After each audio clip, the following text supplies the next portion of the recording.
గోవును లక్ష్మీదేవి స్వరూపం అంటారు. అలాంటి గోవు అప్పుడప్పుడు మన ఇంటి ముందుకు వచ్చి నిలబడుతుంది. సాధారణంగా ఎవరి ఇంటి ముందుకైనా గోవు వస్తే ఆహారం పెట్టి పంపిస్తారు. కొంతమంది ఇంటి దగ్గరకు ఆవు అప్పుడప్పుడు కాదు, ప్రతిరోజు వస్తూనే ఉంటుంది. మరి అలా తరచుగా ఇంటి ముందుకు గోవు వస్తే దాని అర్థం ఏమిటి? గోవు ప్రతిరోజు మీ ఇంటి దగ్గరకు వస్తే ఏం జరుగుతుంది? మంచి జరుగుతుందా, చెడు జరుగుతుందా? గోవు ఎటువంటి సంకేతాలను ఇస్తుంది అనే విషయాలను ఈరోజు మనం ఈ వీడియోలో వివరంగా తెలుసుకుందాము. ఫ్రెండ్స్, ఫస్ట్ అయితే ఈ వీడియోకి ఒక లైక్ కొట్టి మా ఛానల్ని సబ్స్క్రైబ్ చేసుకుని మాకు సపోర్ట్ చేయండి. ఎందుకంటే మీ సపోర్ట్ మాకు చాలా అవసరం. మన సనాతన ధర్మంలో గోవుకు ప్రత్యేకమైన స్థానం ఉంది. గోవు ఎక్కడ ఉంటే గోవిందుడు అక్కడ ఉంటాడు. గోపాలుడైన ఆ శ్రీకృష్ణ పరమాత్ముడికి గోవులంటే అత్యంత ప్రీతి. శ్రీ మహావిష్ణువుకు అందుకు మునిపే గోవిందనామము ఉన్నది. సంస్కృతంలో గో అంటే భూమి అని కూడా అర్థం ఉంది. పూర్వం శ్రీహరి యజ్ఞవరాహమూర్తి అవతారంలో రసాతలంలో నీట మునిగిన భూమిని తన కోరలపై పెట్టుకుని రక్షించాడు. అలా ఆ అవతారంలో కూడా గోవిందుడు అయ్యాడు. గోవు పవిత్రతకు మరియు శుభానికి చిహ్నం. గోవు యొక్క పాలు, మూత్రము మరియు పేడ ఎంతో పవిత్రమైనవి. ఆవును దర్శించి రోజులోని పనులు ప్రారంభించడం ఎంతో శుభశకునంగా భావించబడింది. ప్రాచీన పవిత్ర భారతీయ సంస్కృతి సంపదలకు ప్రతీక గోమాత. భారతీయులకు అనాది నుంచి ఆరాధ్య దేవత. మానవ జాతికి ఆవు కన్నా మిన్నగా ఉపకారం చేసే జంతువు మరియొకటి లేదు. గోవు పాదాలలో పితృదేవతలు, గొలుసులలో తులసి దళములు, కాళ్ళల్లో సమస్త పర్వతాలు, మారుతి తదితరులు ఉన్నారు. గోమాత నోరు లోకేశ్వరం, నాలుక 4 వేదాలు అని పురాణాల్లో వర్ణించడం జరిగింది. గోమాత మధ్యలో గంధర్వులు, దంతాలలో గణపతి, ముక్కు రంధ్రాలలో శివుడు, ముఖంలో జ్యేష్ఠాదేవి, కళ్ళల్లో సూర్యచంద్రులు, చెవులలో శంకుచక్రాలు, కొమ్ములలో యమ ఇంద్రులు ఉన్నారు. అలాగే కంఠంలో విష్ణువు, భుజాన సరస్వతి, రొమ్మున నవగ్రహాలు, మూపురంలో బ్రహ్మదేవుడు, గంగడోలిన కాశీ ప్రయాగ నదులు ఉంటాయి. ఈ విధంగా గోవు ప్రతి అవయవంలో సకల దేవతలు కొలువై ఉంటారు అని అథర్వణ వేదం చెప్తున్నది. గోమాతను పురాణంలో సకల దేవతా స్వరూపంగా వర్ణించటం జరిగింది. ఆవు విశ్వమాత. ఆవును ఆరాధిస్తే సమస్త దేవతలను ఆరాధించినట్లేనని మన పురాణాలు చెప్తూ ఉన్నాయి.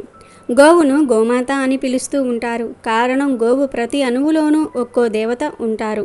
కాబట్టి పరమ పవిత్రమైన గోవు భారతీయుల జీవన సరళిలో మాతృదేవత తర్వాత విశిష్టమైన ద్వితీయ స్థానాన్ని పొందింది.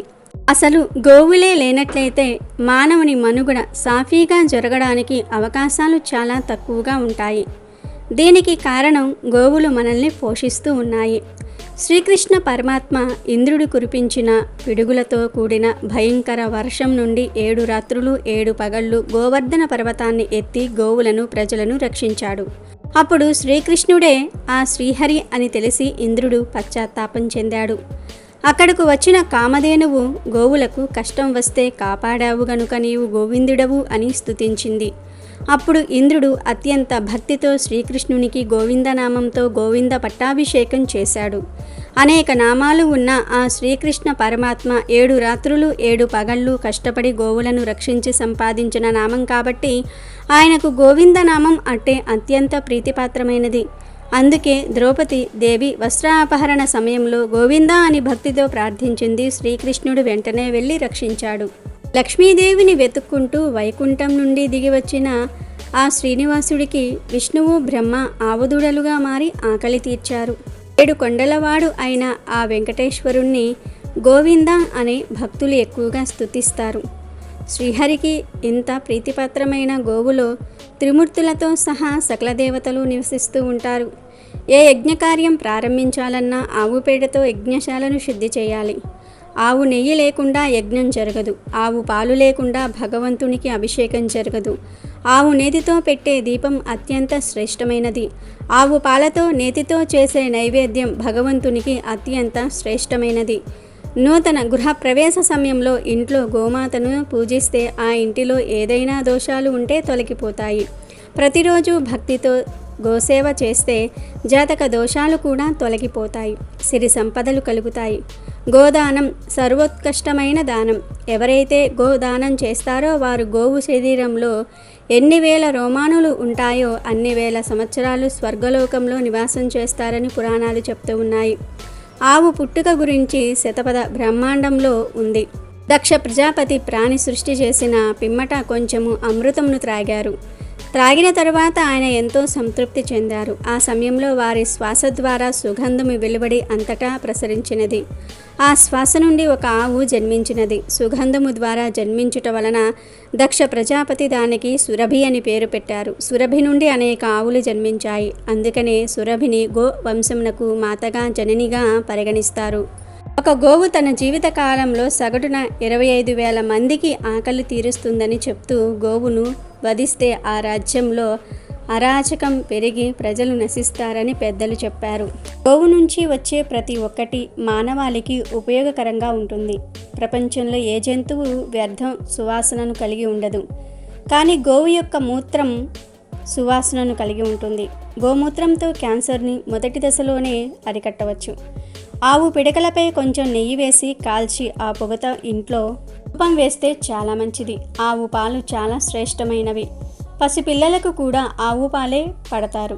ఎందుకంటే ఈ పాలు తల్లి పాలతో సమానమని చెప్తారు. అయితే కొందరు ఇళ్ల దగ్గరకు అంటే ఇంటి ముందుకు ప్రతిరోజు గోవు వచ్చి నిలబడుతుంది. ప్రతిరోజు కాకపోయినా అప్పుడప్పుడైనా సరే ఆవులు ఇంటి ముందుకు వచ్చి నిలబడుతూ ఉంటాయి. అలా ఆవులు ఇంటి ముందుకు వచ్చి నిలబడితే లక్ష్మీదేవి మీ ఇంట్లో నివాసం ఉందని అర్థం. ఎవరి ఇంట్లో అయితే లక్ష్మీదేవి ఉంటుందో వారి ఇంటి ముందుకు మాత్రమే గోవు వచ్చి నిలబడుతుంది. ఇలా గోవు ప్రతిరోజు మీ ఇంటి ముందుకు వచ్చి నిలబడితే త్వరలో మీ ఇంట్లో ఏదో ఒక శుభకార్యం జరుగుతుంది. ఎవరి ఇంట్లో అయితే పాజిటివ్ ఎనర్జీ ఎక్కువగా ఉంటుందో, ఏ ఇంట్లోని వారైతే ఎప్పుడూ సంతోషంగా చిరునవ్వుతో ఉంటారో అలాంటి ఇంటి ముందుకే గోవు వస్తుంది. గోవులు ఎవరి ఇంటికి పడితే వారి ఇంటికి వెళ్ళి నిలబడవు. ఎవరి ఇల్లు అయితే లక్ష్మీప్రదంగా ఉంటుందో, ఎవరి ఇంట్లో లక్ష్మీదేవి నివాసం ఉంటుందో వారి ఇంటి దగ్గరకు వెళ్ళి మాత్రమే నిలబడతాయి. ఇలా గోవు తరచుగా మీ ఇంటి దగ్గరకు వచ్చి నిలబడితే సకల దేవతలు వచ్చి మిమ్మల్ని ఆశీర్వదించినట్లే. ఎవరి ఇంటికి ప్రతిరోజు గోవు వస్తుందో ఆ ఇంట్లోని వారికి ఇకపై అంతా మంచే జరుగుతుందని అర్థం. ఏ పని చేసినా విజయం వరిస్తుంది, ఐశ్వర్యం రెట్టింపు అవుతుంది. అంతేకాదు ఎవరి ఇంటి ముందుకు తరచుగా గోవు వస్తుందో ఆ ఇంట్లో త్వరలో శుభకార్యాలు జరుగుతాయి.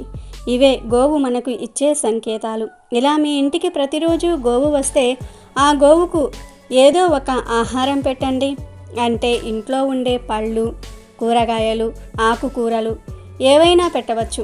ఇలా గోవుకు ఆహారం పెట్టడం వలన మీకు మరిన్ని శుభాలు జరుగుతాయి. గోమాతకు హిందూ సాంప్రదాయంలో ఎంతో ప్రత్యేకమైన స్థానం ఉంది.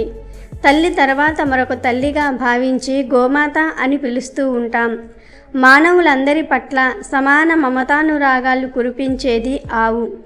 గోమాత శరీరంలో 33 కోట్ల దేవతలు నివాసం ఉంటారని పూర్వీకులు చెప్తూ ఉన్నారు.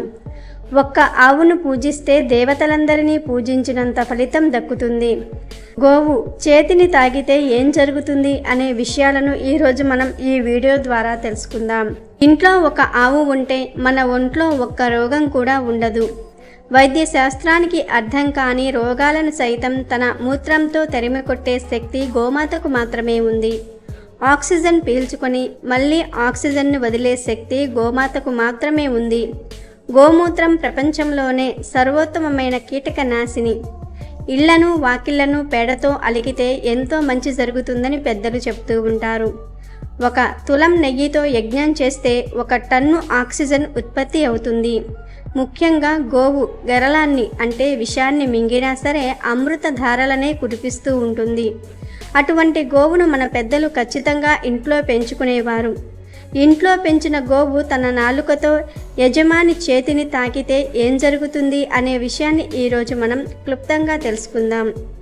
ఆవుకు ఉన్న గొప్ప గుణం ఏమిటంటే తన యజమాని ఆవు దగ్గరకు వచ్చినప్పుడు యజమాని యొక్క వాసన చూసి ఆ యజమానికి ఏ రుగ్మత ఉందో పసిగడుతుంది.